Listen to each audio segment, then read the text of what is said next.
Did you know that St. Luke's University Health Network, based in the Lehigh Valley, Pennsylvania, has been recognized by the U.S. government as the highest performing health system in the United States for quality? You heard right. St. Luke's #1 recognition affirms our status as the top leader among the most respected healthcare providers in the nation, including Houston Methodist and the Mayo Clinic. To state it simply, if you want to receive the best care when you go to a hospital, come to St. Luke's. Cats and Cosby, entertaining and informative on the Red Apple Podcast Network. Joining us now, we have Bill O'Reilly, the great Bill O'Reilly, a mega nonfiction author. And Bill, you've got a lot you want to talk about. He's not in Ireland yet? Oh, yeah. When are you leaving, Bill? Did you leave or where are you? No, I'm leaving on Friday. Ah, you are? Okay, so again, fill us in on that trip because that sounds very awesome.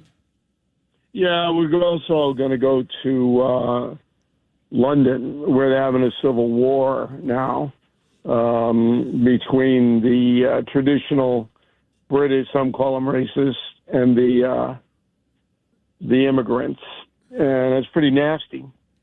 So I'll be doing a special report for News Nation on that after I get out of Killarney, one of the prettiest places on the planet.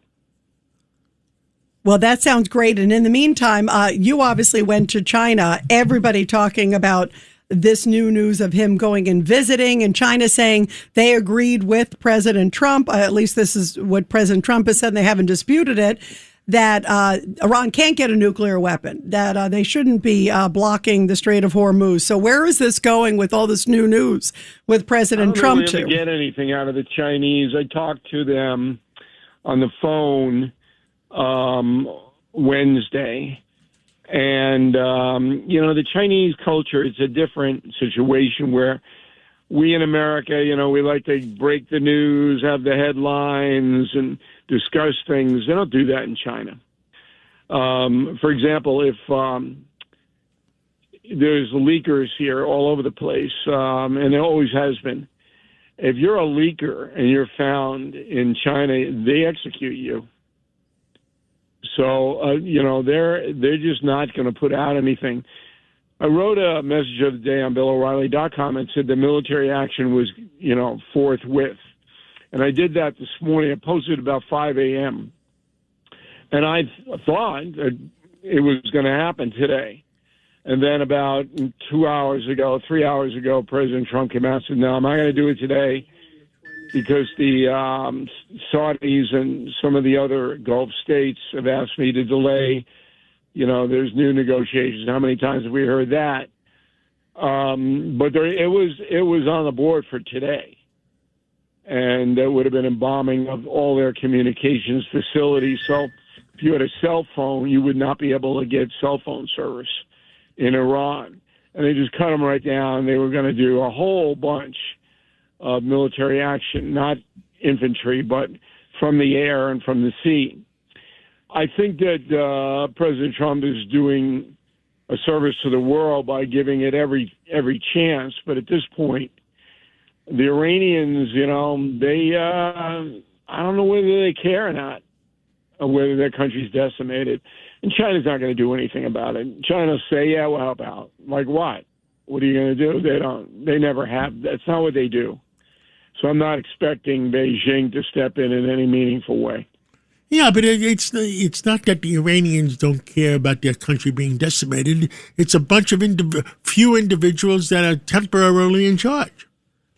Yeah, but they run it because they got an army of 200,000 plus a Revolutionary Guard. You don't need much more than that to control your population, most of whom live in Tehran. Yep. And they're executing people every day in Iran publicly so that everybody sees. You get out of line, you have a rope around your neck. And but this is an interesting week in history because Trump has got to do something.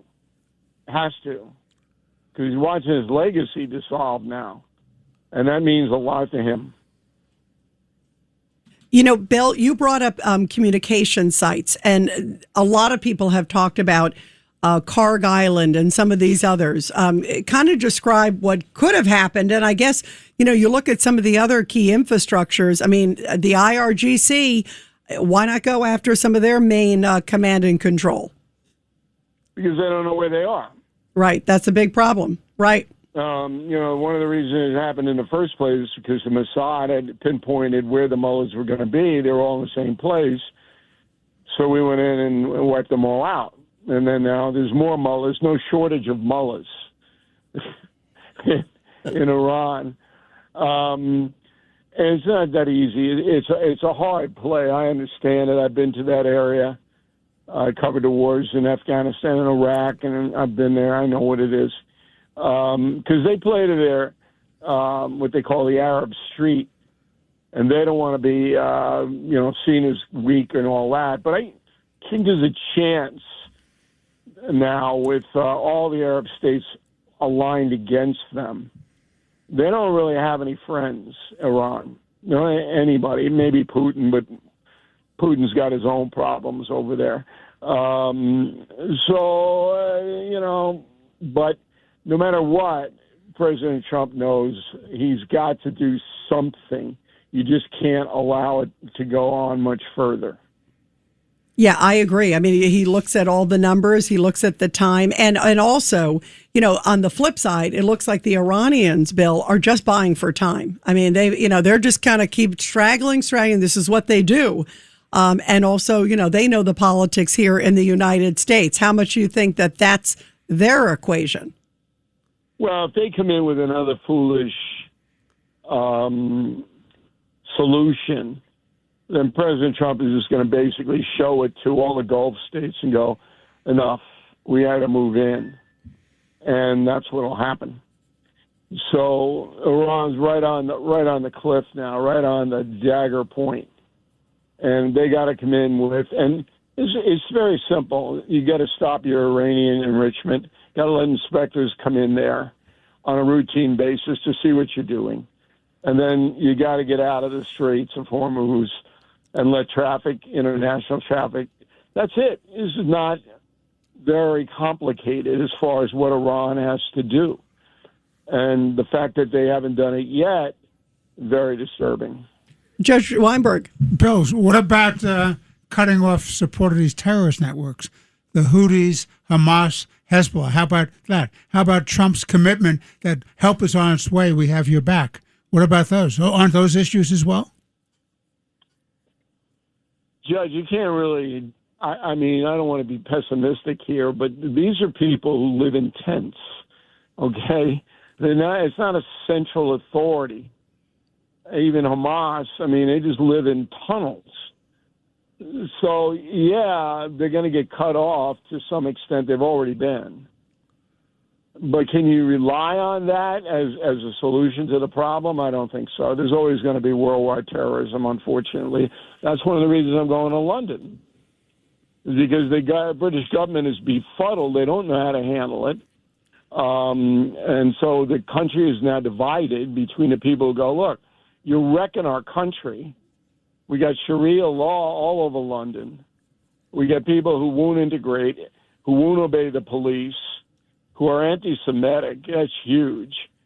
And you're wrecking us. I lived in London for a year, so I know the turf. And then you have the other people who say, no, this is a free country. We can do what we want. And they're almost at war there. Literally. I think we're getting there in New York and California.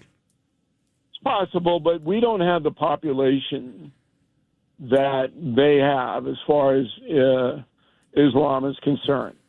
We have a below 2% population here, so the numbers aren't there. But New York City's got another problem. 40% of New York is foreign-born. 40%. And that manifests itself in a lot of ways, particularly with the anti-Semitic stuff.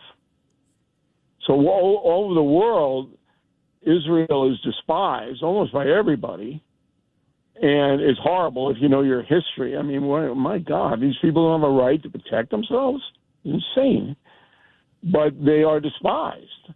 And that attitude is dominant in England, and it's here in New York. We've seen it time and time again.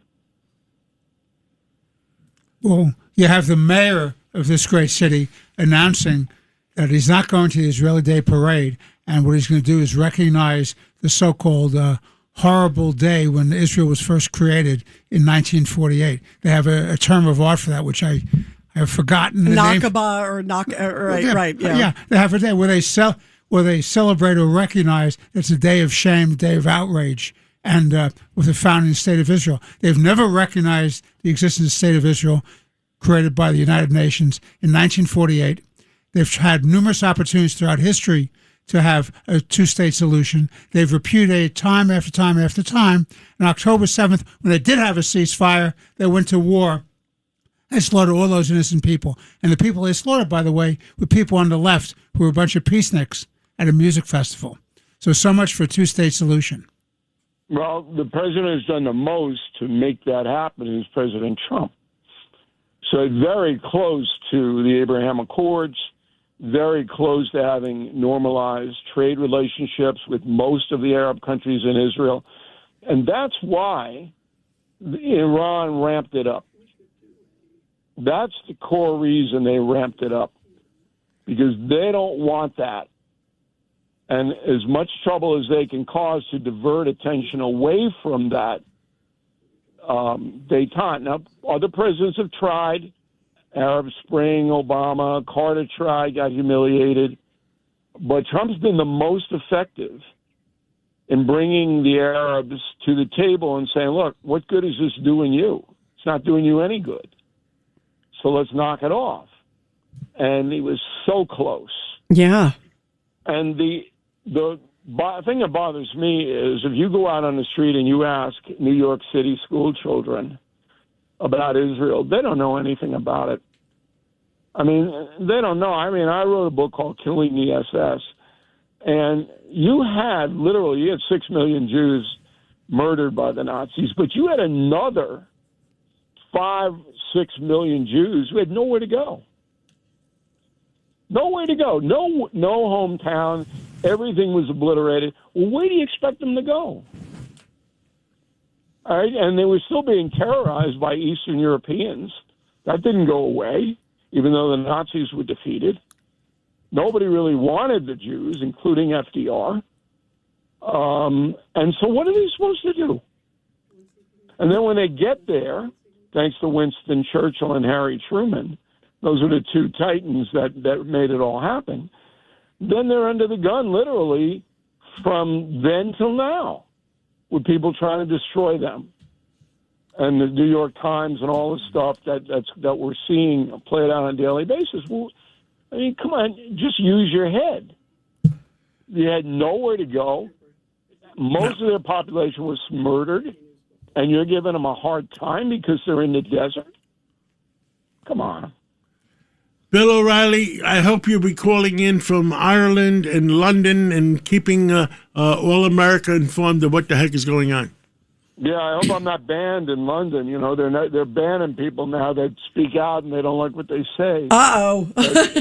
No, they put them in jail besides. You guys will be the first to know if We'll bail you out. We'll bail you out, We'll Bill. bail We you promise. out, Bill. Yeah, it's hard to ban me. And Bill, if you have time, call in. We'd love to hear your thoughts from there. That'd be awesome. We'll talk next Monday. Let's see. Next Monday, I will be available. So, oh, good. We'll set that. Yeah, we'll set that up. I'll be in Ireland, but a lot of anti-Semitism in Ireland, and those kooks over there, they got the same thing. Yeah. Well, the British just slaughtered them. We can't wait to hear your reports from there on the ground. There's a lot of trouble spots in the world right now, so definitely keep us posted. We really, really appreciate it. And travel safe, Bill. We can't wait to hear about it from there. Thanks very much. Okay, guys. Thanks for having me. Thank you. Thank you.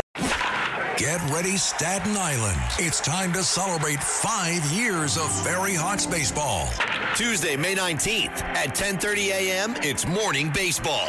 Wednesday, May 20th at 6:30 p.m., have a pawsome time at Bark in the Park. Thursday, May 21st at 6:30, it's Pride Night with $5 Bud or Bud Light draft beer. Individual game tickets start at just $12. Visit ferryhawks.com now to lock in your seats.